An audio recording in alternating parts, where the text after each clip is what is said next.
معززین علاقہ، میں نے آپ لوگوں کے سامنے قرآن کریم کی پہلی سورت سورۃ الفاتحہ 7 جس کی آیات ہیں، مکی یہ سورت ہے، تلاوت کی ہے۔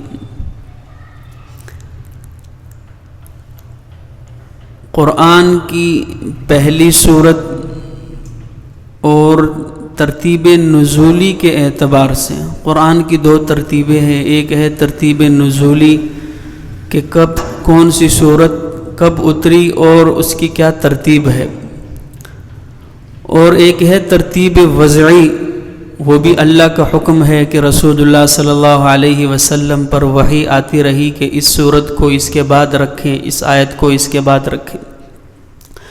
چونکہ پوری سورت کہ کبھی کچھ آیتیں آ جاتی، کچھ بعد میں آ جاتی، جیسے رسول اللہ صلی اللہ علیہ وسلم پر پہلی وحی آئی، سورۃ العلق کی پہلی 5 آیتیں اتری، لیکن اس سورت کو یہ فضیلت حاصل ہے کہ یہ قرآن کی ترتیب وضعی کے اعتبار سے بھی پہلی سورت ہے، اور ترتیب نزولی کے اعتبار سے کہ قرآن کریم کی جو مکمل سورت نازل ہوئی ہے وہ سورۃ الفاتحہ ہے۔ اس سے قبل قرآن کی آیات اتری ہیں، سورۃ العلق کی کچھ آیات اتر آئیں، سورۃ المدثر کی کچھ آیات اتر آئیں، مزمل کی کچھ آیتیں اتری ہیں، لیکن مکمل جو سورت نازل ہوئی ہے وہ سورۃ الفاتحہ ہے۔ یہ اس کو فضیلت حاصل ہے، اس سورت کو۔ مکی دور کی یہ سورت ہے، اور مکی اور مدنی کی پہچان یہ یاد رکھیں کہ اس کا یہ مطلب نہیں کہ جو سورت مکہ میں نازل ہوئی وہ مکی ہے، جو سورت مدینہ میں نازل ہوئی وہ مدنی ہے، بلکہ مکی سورت اسے کہتے ہیں کہ ہجرت سے قبل جو سورتیں رسول اللہ صلی اللہ علیہ وسلم پر نازل ہوئی وہ مکی کہلائیں گی، اور ہجرت کے بعد جو سورتیں رسول اللہ صلی اللہ علیہ وسلم پر نازل ہوئی وہ مدنی کہلائیں گی۔ ہجرت سے قبل اگرچہ رسول اللہ مکے سے باہر طائف کے میدان میں ہیں، پھر بھی وہ صورتیں مکی ہیں۔ ہجرت کے بعد مدینہ سے باہر ہیں رسول اللہ صلی اللہ علیہ وسلم، جو صورتیں نازل ہو رہی ہیں وہ مدنی ہیں۔ مکی کی پہچان یہ ہے کہ ہجرت کے بعد جو صورتیں نازل ہوئی ہیں وہ مدنی ہے، جو پہلے نازل ہوئی ہیں وہ مکی ہیں۔ اس کا یہ مطلب نہیں کہ حضور مکہ میں ہے وہ صورتیں نازل ہوئی تو وہ مکی ہو گئی، جو مدینہ میں ہے صورتیں نازل ہو گئی تو وہ مدنی ہے، بلکہ اس طرح تو رسول اللہ صلی اللہ علیہ وسلم جب فاتح مکہ بن کر آئے ہیں اس موقع پر جو صورتیں نازل ہوئی ہیں پھر وہ بھی مکی ہونی چاہیے، حالانکہ وہ مدنی صورتیں ہیں۔ تو یہ سورت مکی ہے اور اس کی 7 آیتیں ہیں۔ 7 آیتیں پر تو سارے کے سارے متفق ہیں، لیکن اختلاف اس بات پر ہے کہ بعض حضرات کہتے ہیں کہ بسم اللہ اس سورت کا حصہ ہے، اس کو وہ مستقل ایک آیت شمار کرتے ہیں، امام شافعی رحمۃ اللہ علیہ، اور امام ابو حنیفہ رحمۃ اللہ علیہ کے نزدیک بسم اللہ اس سورت کا حصہ نہیں، بلکہ یہ سورت کی ابتدا الحمدللہ سے ہو رہی ہے۔ آپ نے اکثر دیکھا ہوگا، بلکہ جا کر دیکھ بھی لیجئے گا، صراط الذین انعمت علیہم، یہاں پر گول دائرہ نہیں ہے، باقی ہر آیت جب ختم ہوتی ہے وہاں پر ایک گول دائرہ ہوتا ہے، وہ علامت ہوتی ہے اس بات کی کہ یہ آیت ختم ہو چکی ہے، لیکن صراط الذین انعمت علیہم یہاں پر گول دائرہ نہیں دیا گیا، وہ اس بنیاد پر کہ اس کے اندر اختلاف ہے۔ امام شافعی رحمۃ اللہ علیہ صراط الذین انعمت علیہم غیر المغضوب علیہم ولا الضالین اس کو مکمل ایک آیت مانتے ہیں، اور بسم اللہ کو پہلی آیت مانتے ہیں، بسم اللہ الرحمن الرحیم ایک آیت، الحمدللہ رب العالمین دوسری آیت، الرحمن الرحیم تیسری آیت، مالک یوم الدین چوتھی، ایاک نعبد و ایاک نستعین ساتویں آیت، چھٹی آیت، پانچویں آیت اہدنا الصراط المستقیم چھٹی آیت، اور صراط الذین سے لے کر ولا الضالین تک ساتویں آیت۔ لیکن ہم احناف کے نزدیک ابتدا الحمدللہ سے ہو رہی ہے، الحمدللہ پہلی آیت، صراط الذین انعمت علیہم، ہم اس کو ایک پوری آیت تسلیم کرتے ہیں۔ جو آخری آیت ہے وہ غیر المغضوب علیہم ولا الضالین سے شروع ہو کر ختم ہوتی ہے۔ تو 7 پر تو سب کا اتفاق ہے، لیکن ہمارے نزدیک بسم اللہ اس سورت کا حصہ نہیں، ان کے نزدیک بسم اللہ اس سورت کا حصہ ہے۔ ہمارے اپنے دلائل ہیں۔ حضرت انس بن مالک رضی اللہ عنہ فرماتے ہیں کہ میں رسول اللہ صلی اللہ علیہ وسلم کے پیچھے میں نے ساری عمر نمازیں پڑھی ہیں، پھر میں نے جناب صدیق اکبر رضی اللہ عنہ کے پیچھے بھی نماز پڑھی ہے، میں نے حضرت عمر کے پیچھے بھی نماز پڑھی ہے، حضرت عثمان، حضرت علی کے پیچھے بھی نماز پڑھی ہے۔ ان سب کی یہی ترتیب تھی کہ جب وہ نماز شروع کرتے تو جو جہری نماز ہوا کرتی تھی وہ ابتدا بسم اللہ سے نہیں بلکہ الحمدللہ سے کیا کرتے تھے۔ بسم اللہ آہستہ پڑھ کر الحمدللہ اونچی آواز سے یہاں سے ابتدا ہوا کرتی تھی۔ وہ فرماتے ہیں اگر بسم اللہ فاتحہ کا حصہ ہوتا تو اللہ کے نبی ابتدا جہرن بسم اللہ سے کرتے، نہ کہ فاتحہ سے کرتے۔ ابو بکر رضی اللہ عنہ ابتدا بسم اللہ سے نہ کرتے بلکہ بسم اللہ سے کرتے، فاتحہ سے نہ کرتے۔ تو ان کا الحمدللہ سے ابتدا کرنا جہرن یہ اس بات کی دلیل ہے کہ بسم اللہ جو ہے وہ اس سورت کا حصہ نہیں ہے۔ دوسری ہماری دلیل حضرت ابو ہریرہ رضی اللہ عنہ کی وہ روایت ہے مسلم شریف کے اندر جو آئی ہے کہ اللہ کے نبی نے فرمایا، حدیث قدسی ہے، اللہ پاک فرماتے ہیں کہ سورۃ الفاتحہ میرے اور میرے بندے کے درمیان نصف نصف ہے، آدھی آدھی ہے۔ کیا مطلب؟ الحمدللہ رب العالمین۔ حضرت ابو ہریرہ اس روایت کے اندر جو ابتدا کر رہے ہیں وہ بھی الحمدللہ سے کر رہے ہیں کہ یہ میرے اور میرے بندے کے درمیان نصف نصف ہے۔ 3.5 آیتوں کا تعلق اللہ کی وحدانیت، اس کی عظمت کے ساتھ ہے، اور 3.5 آیتوں کا تعلق بندے کی حاجت اور بندے کی دعا کے ساتھ ہے۔ الحمدللہ رب العالمین الرحمن الرحیم مالک یوم الدین ایاک نعبد، یہاں تک ہم اللہ کی تسبیح، اللہ کی تمحید، اللہ کی بڑائی، اس کی کبریائی بیان کر رہے ہیں۔ اور پھر ایاک نستعین آدھی آیت یہ اہدنا الصراط المستقیم صراط الذین انعمت علیہم غیر المغضوب علیہم ولا الضالین، ان 3 آیتوں کا تعلق بندے کی حاجت، اس کا سوال، اس کے مانگنے کے ساتھ ہے۔ تو یہ آدھی آدھی اللہ فرما رہے ہیں کہ یہ آدھی میرے لیے ہے، آدھی میرے بندے کے لیے ہے۔ پھر اس کے اندر اللہ رب العزت ارشاد فرماتے ہیں جب میرا بندہ کہتا ہے الحمدللہ رب العالمین، اللہ پاک جواب دیتے ہیں حمدنی عبدی، میرے بندے نے میری تعریف کی۔ بندہ کہتا ہے الرحمن الرحیم، اللہ کہتے ہیں اسنا علی عبدی، میرے بندے نے میری بڑائی کبریائی بیان کی۔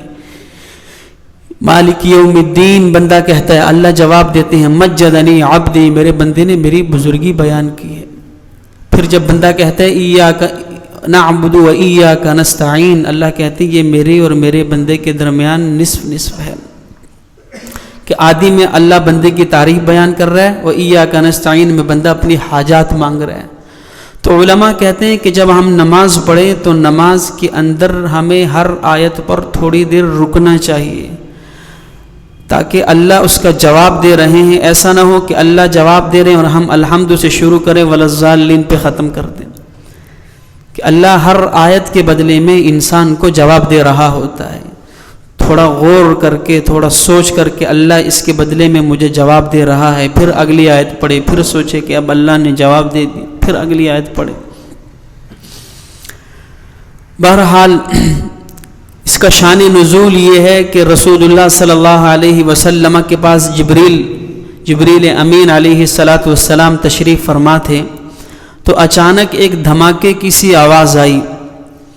تو اللہ کے رسول نے جبریل سے پوچھا جبریل یہ آواز کس چیز کی ہے؟ فرمایا یا رسول اللہ آسمان کا آج ایک ایسا دروازہ کھلا ہے جو آج سے قبل کبھی نہیں کھلا، اور اس سے ایک ایسا فرشتہ اترا ہے کہ جو آج سے قبل کسی نبی کسی بشر پر آیا ہی نہیں ہے اس کائنات۔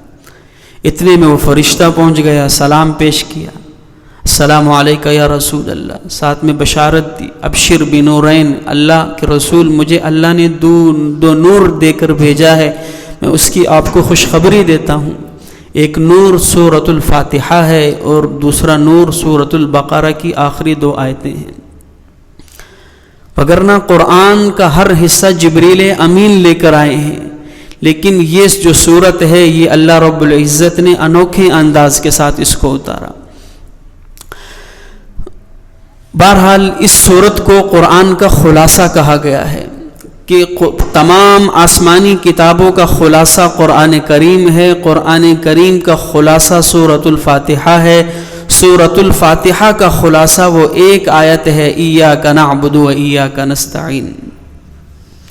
اسے قرآن کا خلاصہ کہا گیا۔ امام رازی رحمۃ اللہ علیہ ایک دفعہ خطبہ دے رہے تھے تو خطبے کے دوران کہنے لگے کہ اگر میں سورۃ الفاتحہ کی تفسیر لکھنے بیٹھ جاؤں تو میں اس سے 10,000 مسائل نکال سکتا ہوں۔ تو لوگ اس پر ہنس پڑے، مذاق اڑایا۔ تو لوگوں کا ہنسنا تفسیر رازی کا سبب بن گیا۔ انہوں نے اس دن بیٹھ گئے، لکھنا شروع کی اور تفسیر رازی کی شکل وہ تفسیر اختیار کر گئی، جس میں انہوں نے ایک مکمل جلد جو ہے وہ سورۃ الفاتحہ پہ لکھی اور 10,000 مسائل اس سے نکال کر دکھائے۔ حضرت علی رضی اللہ عنہ کا فرمان ہے کہ اگر میں سورۃ الفاتحہ کی تفسیر لکھوں تو 70 اونٹوں پر صرف لا دی جائے وہ تفسیر، کہ اللہ پاک نے اس کے اندر اتنے جو ہے وہ خزائن رکھے ہوئے ہیں۔ پھر ایک رات وہ تفسیر کرنے بیٹھے، سورۃ الفاتحہ سے پہلے جو بسم اللہ ہے، بسم اللہ کی با اس پر شروع ہوئے، رات سے لے کر فجر کی اذان ہو گئی، با پر بات چل رہی تھی۔ تو اللہ رب العزت نے اس سورت کو قرآن کا خلاصہ کہا ہے، کیونکہ پورے قرآن کے اندر توحید، پورے قرآن کے اندر آخرت، پورے قرآن کے اندر رسالت کی بات ہو رہی ہے، اور اللہ نے یہ تینوں مضمون ایک سورت کے اندر جمع فرما دیے ہیں۔ الحمدللہ رب العالمین، اللہ کی توحید بیان ہو رہی ہے، الرحمن الرحیم، پھر مالک یوم الدین، آخرت کا ذکر ہو رہا ہے۔ آگے فرمائے صراط الذین انعمت علیہم، اس میں ان لوگوں کا ذکر ہے جن پر اللہ نے انعام کیا، وہ انبیاء ہے، یہاں رسالت کا ذکر ہو رہا۔ تو اللہ نے اس سورت کے اندر پورے قرآن کے خلاصے کو جمع کر دیا ہے۔ بڑی بابرکت سورت ہے، اس کے مختلف نام ہیں۔ اس کا ایک نام سورۃ الفاتحہ ہے جو مشہور نام ہے، ام القرآن اس کا نام ہے، ام الکتاب اس کا نام ہے، 7 مثانی اس کا نام ہے۔ بلکہ 7 مثانی کے لحاظ سے تو اللہ خود واحد یہ ایک سورت ہے کہ جس کی اللہ نے قرآن کریم کے اندر خود تعریف بیان کی ہے، وَلَقَدْ آتَيْنَاكَ سَبْعًا مِّنَ الْمَثَانِي وَالْقُرْآنِ الْعَظِيمِ، کہ نبی ہم نے آپ کو 7 آیتوں والی سورت اور قرآن عظیم کا تحفہ دیا ہے۔ تو یہ واحد وہ سورت ہے کہ جس کی تعریف بھی اللہ نے خود قرآن کے اندر بیان کی۔ بلکہ رسول اللہ صلی اللہ علیہ وسلم نے فرمایا اوتیت 7 مثانی مکان الانجیل، کہ 7 مثانی یعنی سورۃ الفاتحہ جو ہے یہ اللہ نے مجھے انجیل کے مقابلے میں دی ہے، اور آسمانی کتابوں میں سے انجیل سب سے بڑی کتاب تھی حجم کے اعتبار سے، کئی لوگ اس کو اٹھاتے تھے۔ اور مائدہ مکان التورات، یہ تورات 7 مثانی تورات کے مقابلے میں دی ہے، اور سورۃ المائدہ یہ انجیل کے مقابلے میں دی ہے۔ والحوامیم مکان الزبور، اور جو حوامیم جن صورتوں کی ابتدا حامیم سے ہو رہی ہے، 24ویں سپارے سے لے کر 8 یا 7 صورتیں ہیں مکمل، حامیم عین سین قاف۔ اللہ کے نبی فرما رہے ہیں یہ جو صورتیں ہیں یہ مجھے زبور کے بدلے دی گئی ہے، وفضلت بالمفصلات، اور باقی قرآن کے ذریعے سے مجھے فضیلت اور برتری عطا کی گئی ہے۔ تو الحمدللہ رب العالمین اس کے مختلف نام ہیں، ام القرآن ہے، 7 مثانی ہے، سورۃ الفاتحہ ہے، سورۃ الشافعہ ہے، سورۃ الدعاء ہے۔ شافعہ یہ شفا دینے والی سورت ہے۔ بلکہ ایک روایت کے اندر آتا ہے کہ صحابہ کی ایک جماعت کہیں سے گزر رہی تھی ایک بستی کے پاس سے، تو ان بستی والوں نے اس جماعت کا کوئی اکرام نہ کیا، صحابہ کا کوئی اکرام نہ کیا۔ اتنے میں ان کا جو سردار تھا اس کو سانپ نے ڈس لیا، تو وہ ان کے پاس آئے کہ تم میں سے کوئی ایسا ہے جو دم جانتا ہو، ہمارے سردار کو سانپ نے ڈس لیا ہے، تو اگر کوئی دم جانتا ہے تو ہمارے ساتھ چلیے۔ تو ایک صحابی کھڑے ہو کر کہنے لگے میں دم جانتا ہوں، لیکن اس کے بدلے میں آپ سے بکریاں عوض میں لوں گا۔ وہ تیار ہو گئے بکریاں دینے کے لیے، صحابی رسول ساتھ چلے گئے۔ سورۃ الفاتحہ پڑھی، اللہ نے ان کو شفا عطا فرما دی۔ بکریاں لے کر آئے تو باقی صحابہ کے درمیان اختلاف ہو گیا۔ کچھ صحابہ کہنے لگے کہ یہ تو آپ نے قرآن پر اجرت لی ہے، یہ جائز نہیں ہے، اور کچھ کہنے لگے کہ ٹھیک ہے۔ بہرحال خاموشی اختیار کی کہ چلو رسول اللہ صلی اللہ علیہ وسلم سے پوچھیں۔ اللہ کے نبی کے پاس جب گئے تو یا رسول اللہ یہ واقعہ پیش آیا، آپ نے تعریف کی اس صحابی کی کہ تمہیں کیسے پتہ چلے کہ سورۃ الفاتحہ کے اندر اللہ نے شفا رکھی ہے؟ پھر فرمایا کہ سب سے بہترین اجرت وہ ہے جو قرآن پر لی جائے۔ تو اس سے یہ بھی مسئلہ نکلتا ہے کہ جو قاری قرآن لوگوں کو قرآن کی تعلیم دے وہ اس پر اجرت لے سکتا ہے۔ پھر رسول اللہ صلی اللہ علیہ وسلم نے کہا کہ میرا حصہ کہاں ہے ان بکریوں میں سے، مجھے بھی میرا حصہ دو۔ تو بہرحال یہ سورۃ الشفا بھی ہے، سورۃ الدعاء بھی ہے، سورۃ الفاتحہ بھی ہے۔ الحمدللہ رب العالمین،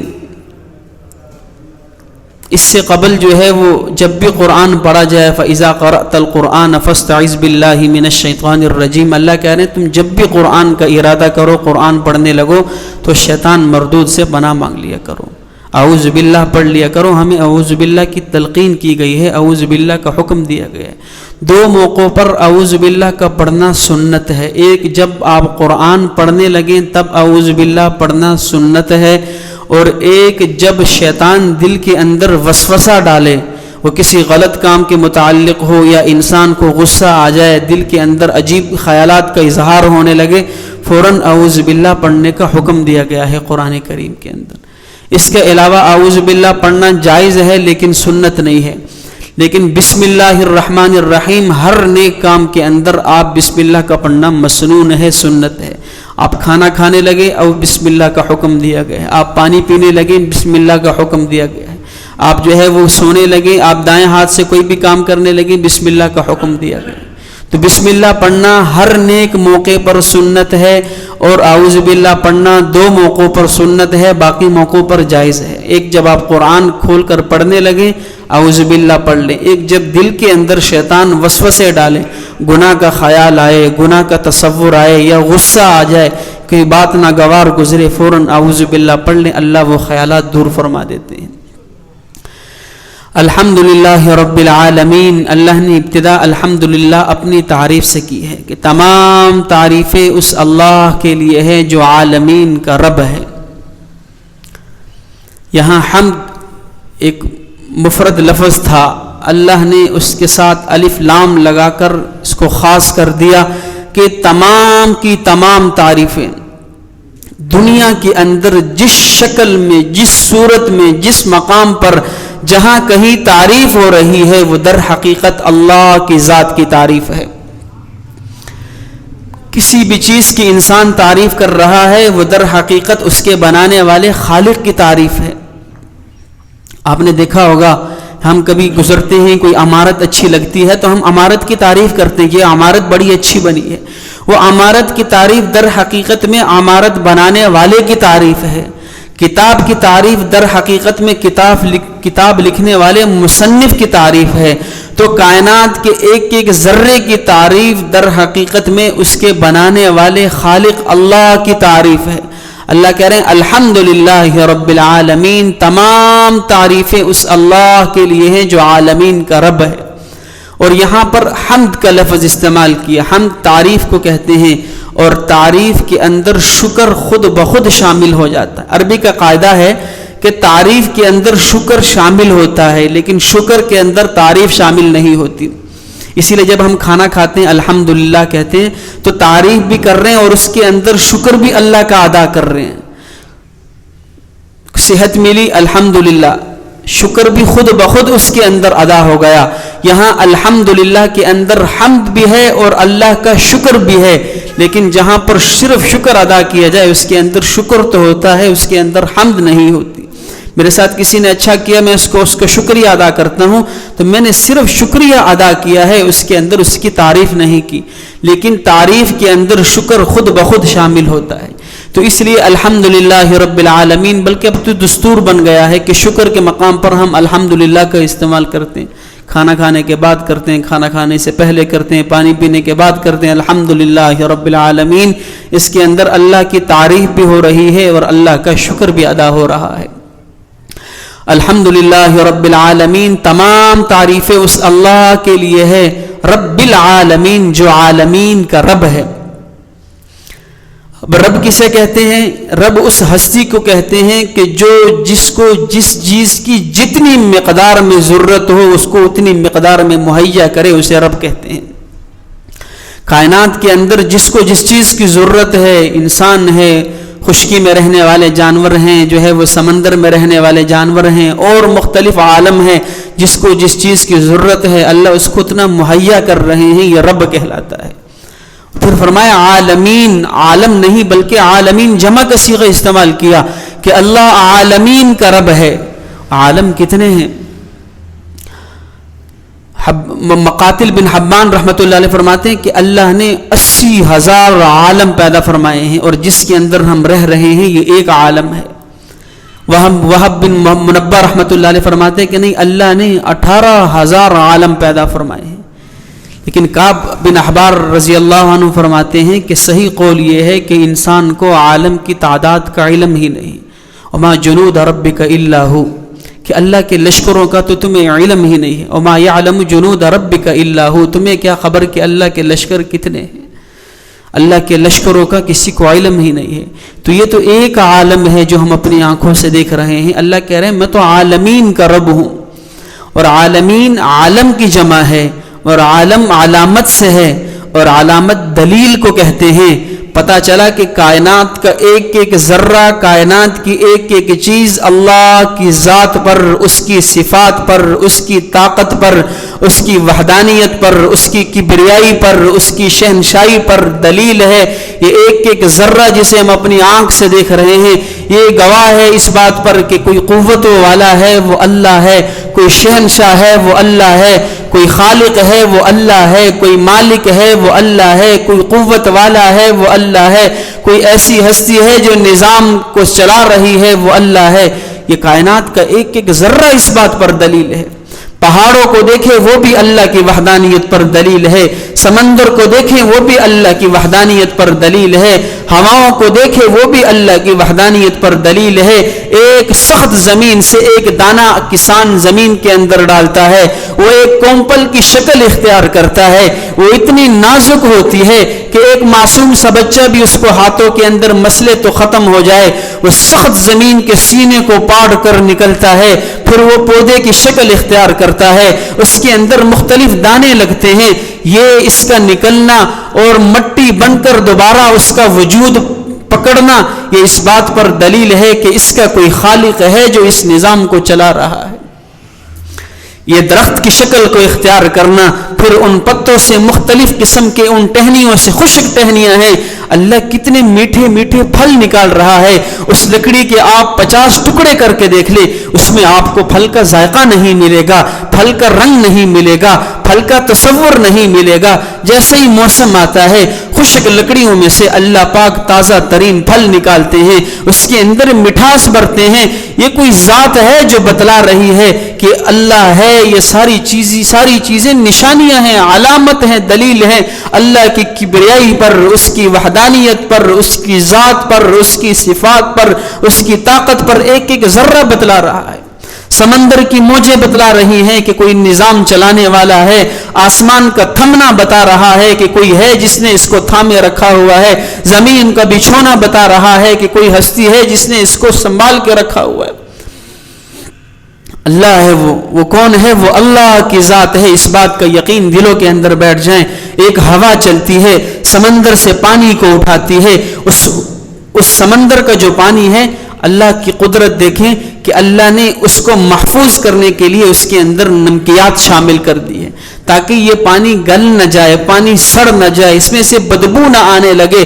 اللہ نے اس کے اندر نمکیات شامل کر دی ہے، لیکن جیسے ہی وہ بادل آسمانوں کی طرف اس پانی کو اٹھاتے ہیں اس کے اندر سے نمکیات ختم ہو جاتی ہیں، پھر وہی بادل اس پانی کو لے کر ہزاروں میل کا سفر طے کر رہے ہیں، چل رہے ہیں، جہاں جس بستی کے اندر جتنی ضرورت ہے اللہ پاک اس پر اتنا ہی پانی برسا رہے ہیں۔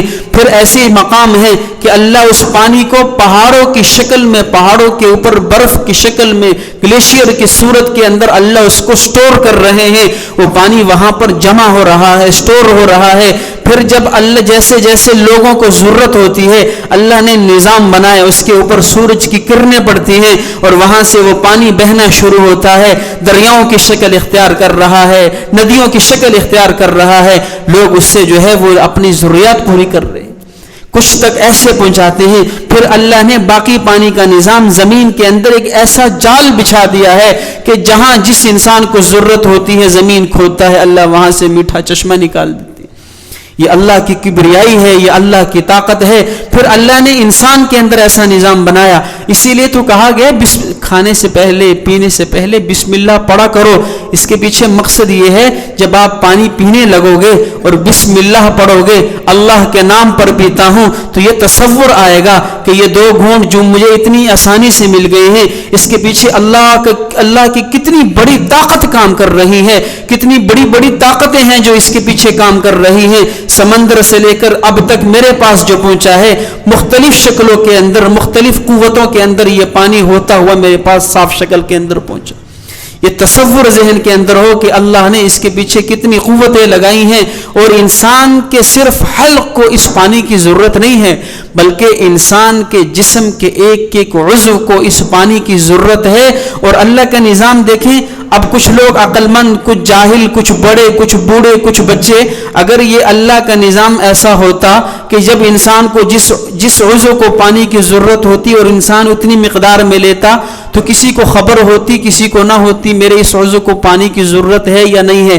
اللہ نے انسان کے اندر میٹر ایسا لگایا کہ جیسے جسم کے جس حصوں کو پانی کی ضرورت ہوتی ہے اللہ نے اس کو پیاس کا نام دے دیا۔ انسان پیاس محسوس کرتا ہے، جیسے ہی پانی پیتا ہے وہ یہ سمجھتا ہے کہ صرف حلق تر ہو چکا ہے، بلکہ نہیں، وہ پانی انسان کے ایک ایک عضو کو جا کے اس کی ضرورت کو پوری کر رہا ہے۔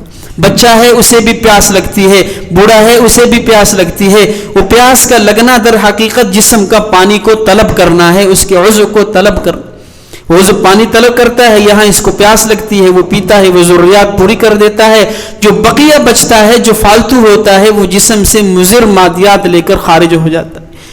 یہ اللہ کا نظام ہے۔ اللہ رب العزت نے اس بہترین نظام کو چلا فرمایا عالمین، اللہ عالمین کا رب ہے، اور عالمین عالم کی جمع ہے، عالم علامت سے ہے، علامت دلیل کو کہتے ہیں۔ کائنات کا ایک ایک ذرہ اللہ کی ذات پر، اس کی صفات پر، اس کی کبریائی پر دلیل ہے۔ یہ اس بات کا یقین ہمارے دلوں کے اندر بیٹھ جائے۔ آج یہ ساری معلومات تک ہی رہ گئی ہیں، ایک علم کے درجے تک رہ گئی ہیں۔ میں اور آپ مانتے ہیں اللہ دیکھ رہا ہے، اللہ سن رہا ہے، اللہ ساری قوتوں والا ہے، ساری طاقتوں والا ہے، صرف علم ہے، یقین نہیں ہے۔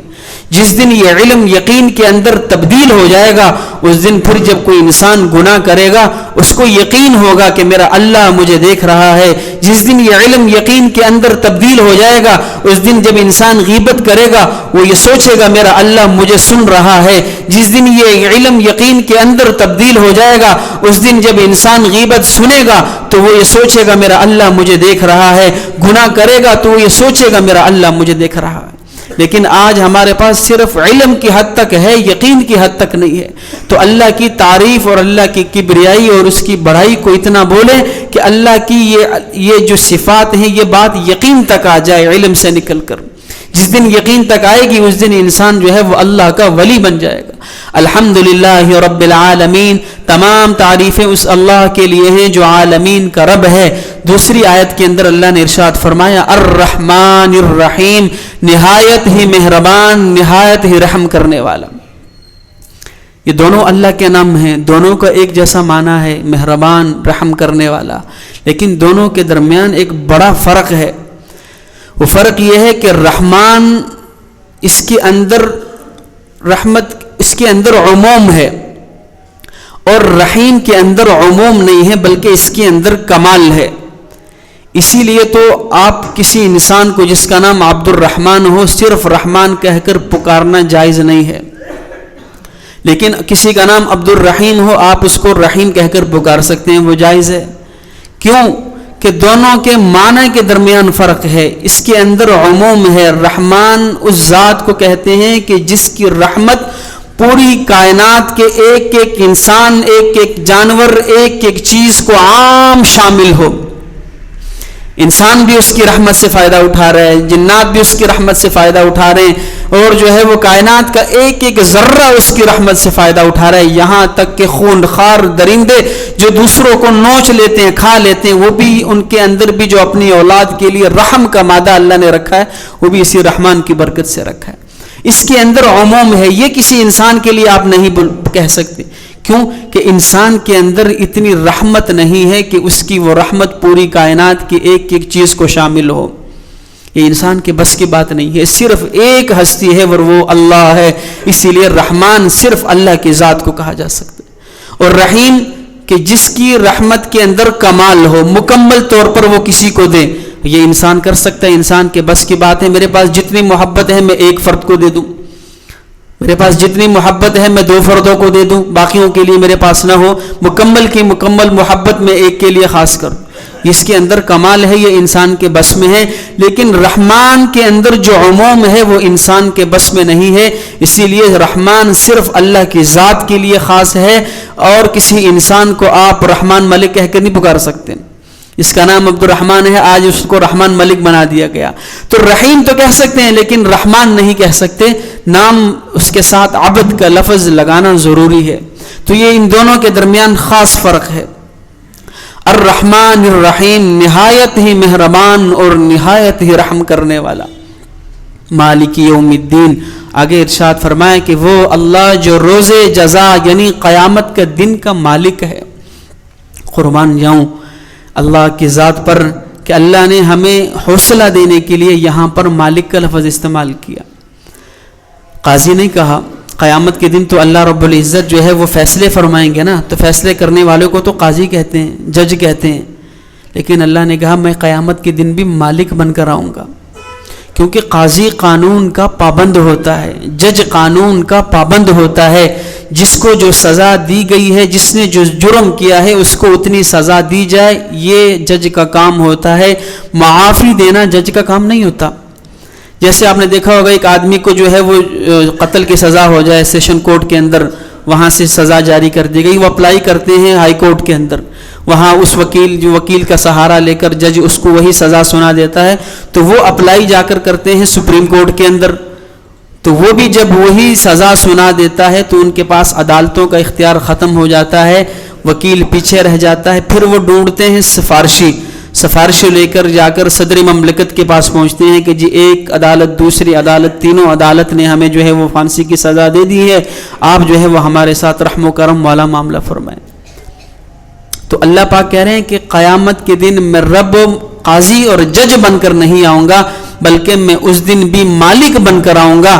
اللہ اس دن بھی مالک بن کر آئیں گے، جس کو معاف کرنا چاہے وہ معاف کر سکتا ہے، اس پر کسی کا دباؤ اور بوجھ نہیں ہوگا۔ اسی لیے ایک روایت کے اندر آتا ہے اللہ ایک مجرم کو بلائیں گے اور اس سے کہیں گے میرے بندے تو نے یہ جرم بھی کیا، وہ ڈر جائے گا، تو نے دوسرا جرم بھی کیا، وہ ڈر جائے گا، تو نے یہ جرم بھی کیا، وہ سمٹتا چلا جائے گا کہ آج مارا گیا۔ اللہ اس کو ایک ایک جرم اس کا گنوائیں گے اور ساتھ کہیں گے میرے بندے میں نے تیرا یہ جرم بھی معاف کر دیا، تیرا یہ جرم بھی معاف کر دیا، تیری یہ سزا بھی معاف کر دی، تیرا یہ جرم بھی معاف کر دیا، کہہ کر خاموش ہو جائیں گے۔ جب اس کو اندازہ ہوگا کہ اللہ سارے ہی معاف کرتے جا رہے ہیں اور اللہ نے گنوانا بند کر دیے ہیں، تو رسول اللہ نے فرمایا پھر یہ بندہ خود اللہ کو گنوائے گا کہ اللہ میرا وہ جرم بھی تھا، اللہ میرا وہ جرم بھی تھا، اللہ میرا۔ یہ بات کہتے ہوئے رسول اللہ صلی اللہ علیہ وسلم ہنس پڑے، یہاں تک کہ آپ کے جبڑے مبارک نظر آنا شروع ہو گئے کہ پہلے اس کے خوف کا یہ عالم تھا کہ ڈر رہا تھا اللہ یہ جرم بھی گنوا رہے ہیں، یہ جرم بھی گنوا رہے ہیں، اب جب اللہ کہہ رہے ہیں کہ میں نے یہ بھی معاف کر دیا، یہ بھی معاف، اب یہ خود گنوا رہا ہے اللہ وہ والا بھی تھا، اللہ وہ والا بھی تھا۔ تو اللہ رب العزت قیامت کے دن مالک بن کر آئیں گے، روز جزا، قاضی بن کر نہیں آئیں گے۔ قاضی تو قانون کا پابند ہوتا ہے اور اللہ کسی کے پابند نہیں ہے، جس کو چاہیں گے معاف کر دیں گے، جس کو چاہیں گے سزا دیں گے۔ اور ساتھ میں فرمایا دوسرا اس کے اندر نقطہ یہ ہے مالک کے اندر کہ انسان دنیا کے اندر کیا یہ اس گھر کا میں مالک ہوں، اس گاڑی کا میں مالک ہوں، اس بنگلے کا میں مالک ہوں، یہاں تک لوگ کہتے ہیں کہ جسم میرا جسم، میں اس کے مالک، میرے جسم میری مرضی، لوگ اس کو بھی اپنی ملکیت سمجھ بیٹھے ہیں، در حقیقت یہ اللہ کی امانت ہے۔ انسان دنیا کے اندر رہتے ہوئے کئی چیزوں کو خود کو اس کا مالک سمجھ بیٹھتا ہے، تو اللہ کہہ رہے ہیں یہاں تو تم کہہ رہے ہو کہ میں مالک، میں مالک، میں مالک، قیامت کے دن اللہ پاک کہیں گے کہ کوئی کسی چیز کے لمن الملک اليوم، اس دن کوئی کسی چیز کا مالک نہیں ہوگا، للہ الواحد القہار، اس دن مالک صرف ایک ہوگا اور وہ اللہ کی ذات قہار ذات ہوگی، کسی کا کوئی دعویٰ نہیں ہوگا۔ فرمایا کہ اس دن مالک صرف ایک اللہ ہوگا، اسی لیے فرمایا مالک یوم الدین، کہ دنیا کے اندر جو تم نعرہ لگاتے ہو نا کہ میں مالک، میری گاڑی، میرا گھر، میں اس کا مالک، یہ تصور، یہ ساری چیزیں تمہارے ذہنوں سے ختم ہو جائیں گی۔ جس طرح تم دنیا میں آئے تھے، اللہ کہہ رہے ہیں قیامت کے دن اسی طرح میں دوبارہ اٹھاؤں گا۔ جب آئے تھے جسم پر کپڑا نہیں تھا، اسی طرح ننگا اٹھاؤں گا، جسم پر کپڑا تک باقی نہیں رہے گا، دنیا کی ساری چیزیں یہی ختم ہو جائیں گی، اور اس دن بادشاہت صرف ایک اللہ کی ہوگی۔ لمن الملک اليوم مالک یوم الدین، روز جزا کا مالک۔ آگے ارشاد فرمایا ایاک نعبد و ایاک نستعین، اللہ کہہ رہے ہیں تمہیں تو مانگنا ہی نہیں آتا، مانگنے کا طریقہ بھی ہمیں اللہ ہی سکھا رہے ہیں۔ میرے بندو، مانگنا ہے تو مجھ سے یہ مانگو جو ضروری چیز ہے، جسے تم روزانہ قرآن کریم کے اندر جب نماز پڑھتے ہو، ہر نماز کے نہیں بلکہ ہر رکعت کے اندر سورۃ الفاتحہ پڑھتے ہو، پھر فاتحہ کے اندر اللہ نے ہمیں یہ آیت دی ہے کہ جو مانگنا ہے مجھ سے مانگو، تمہیں تو مانگنا ہی نہیں آتا۔ ایاک نعبد و ایاک نستعین، ہم کہتے ہیں اللہ ہم تیری ہی عبادت کرتے ہیں اور تجھ ہی سے مدد چاہتے ہیں۔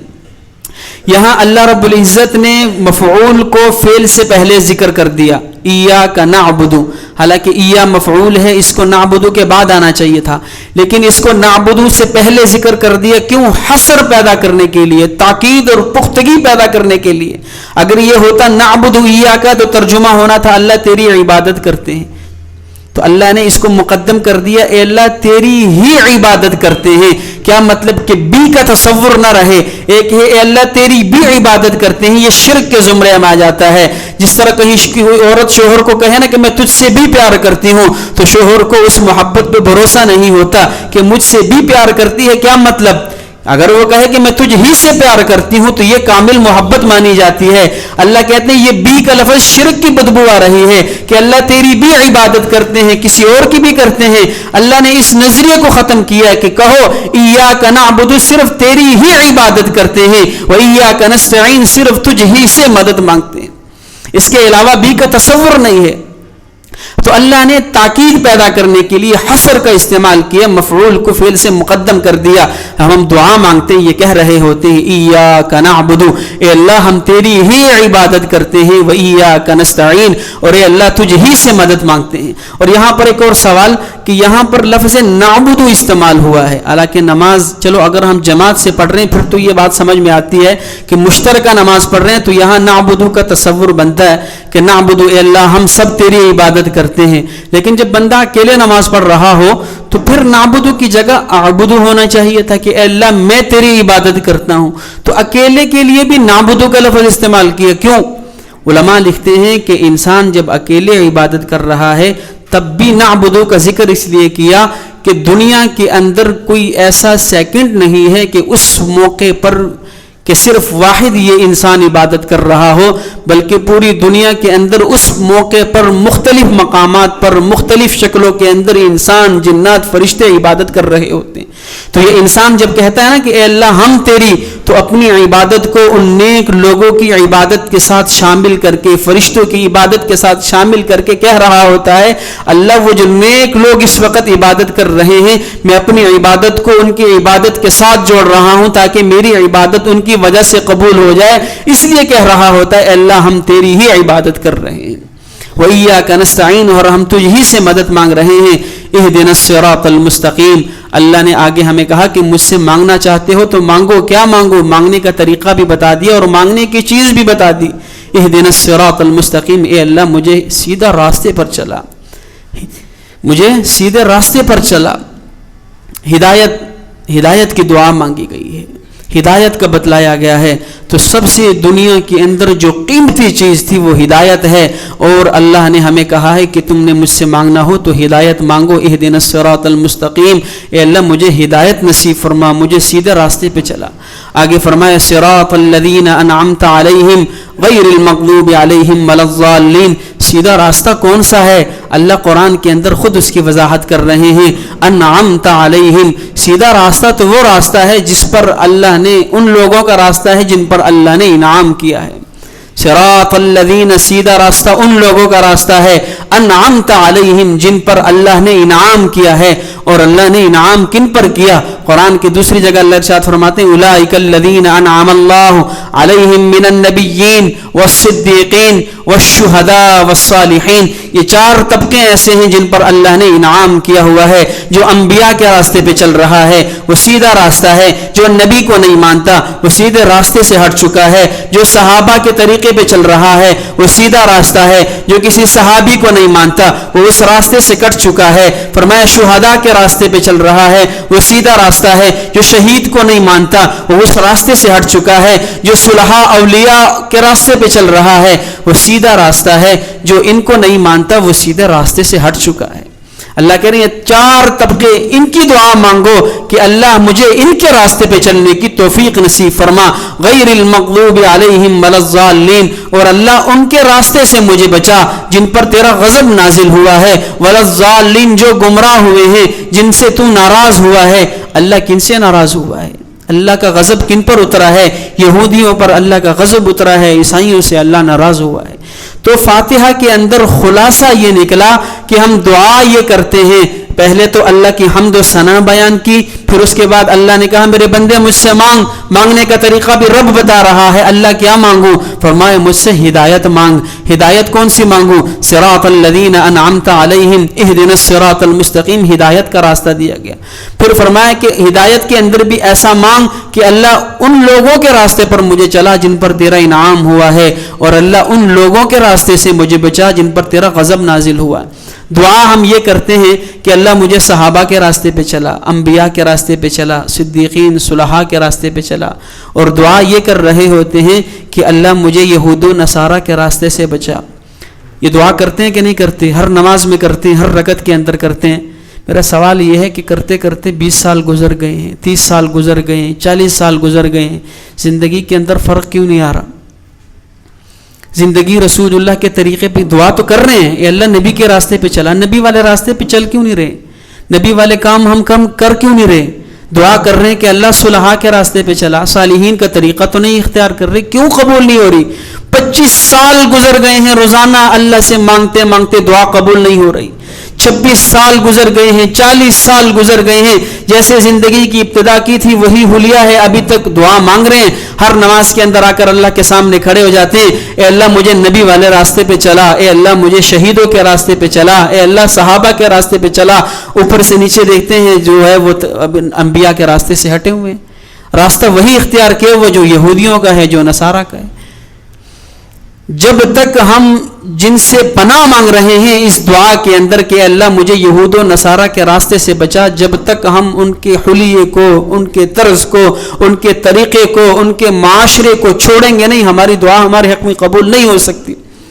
ہم طریقہ وہ اختیار کر کے آئے ہیں جو یہود و نصارہ کا ہے, اور اللہ کے سامنے کھڑے ہو کر کہتے ہیں اللہ مجھے نبی کے راستے پہ چلا. تو اللہ کہتے ہوں گے میرے بندے پہلے حلیہ تو میرے نبی والا بنا کر آنا, پھر چلاؤں گا میں. طریقہ وہ اختیار کر کے آئیں جو عیسائیوں کا ہے, لباس عیسائیوں کا ہے, حلیہ عیسائیوں کا ہے, اور اللہ کے سامنے کھڑے ہو کر کہتے ہیں اللہ مجھے صحابہ کے راستے پہ چلا, اللہ مجھے صالحین کے راستے پہ چلا. تو اللہ کیسے چلائیں گے؟ کم از کم ہم اپنے ظاہر کو بدل کر آئیں, اللہ باطن کو خود بخود بدل دے گا. تو ظاہر کو بدلنا ہمارا کام ہے, باطن کو بدلنا اللہ رب العزت کا کام ہے.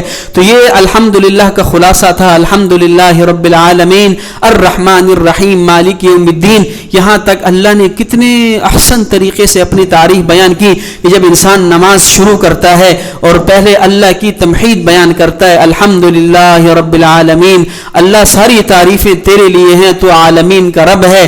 الرحمن الرحیم, اے اللہ تو نہایت مہربان رحم کرنے والا ہے. مالک یوم الدین, اللہ تو روز جزا کا مالک ہے. یہاں تک ہم نے اللہ کی تعریف بیان کی. پھر انسان کا تصور نماز میں ایسا ہو گویا کہ اب وہ اللہ کو دیکھ رہا ہے, ایاک نعبد و ایاک نستعین, کہ اے اللہ میں تو تیری ہی عبادت کرتا ہوں اور اللہ میں تجھ ہی سے مانگتا ہوں. الرحمن الرحیم مالک الدین مالک یوم الدین تک اس قدر تصور لے آئے کہ میں نے اللہ کی حمد و ثنا گویا میرے سامنے ہے, میں دیکھ رہا ہوں, میں نے اللہ کی حمد و ثنا بیان کی. ایاکا, اللہ کو مخاطب کر کے نمازی کہہ رہا ہوتا ہے, گویا کہ یہ تصور بن جائے نماز کے اندر کہ اللہ میں تو تیری ہی عبادت کر رہا ہوں, اللہ میں تجھ ہی سے فریاد کرتا ہوں, تجھ ہی سے مدد مانگتا ہوں. اور اللہ نے سب سے قیمتی چیز جو ہمیں مانگنے کے لیے کہی ہے اہدنا الصراط المستقیم، یہ ہدایت کا کہا ہے کہ میرے بندو ہدایت مانگو مجھ سے، مانگنے کی چیز وہ ہے صراط الذین، ہدایت کو کیا چیز ہے؟ ان لوگوں کا راستہ ہے جن پر تیرے اللہ نے انعام کیا ہے، غیر المغضوب، اور ان لوگوں سے پناہ مانگ جن پر تیرا رب ناراض ہوا ہے اور جن پر اس کا غصہ نازل ہوا ہے۔ تو یہ سورۃ الفاتحہ کا مختصر سا خلاصہ تھا۔ اللہ رب العزت سے دعا ہے کہ جو کہا سنا عمل کرنے کی تو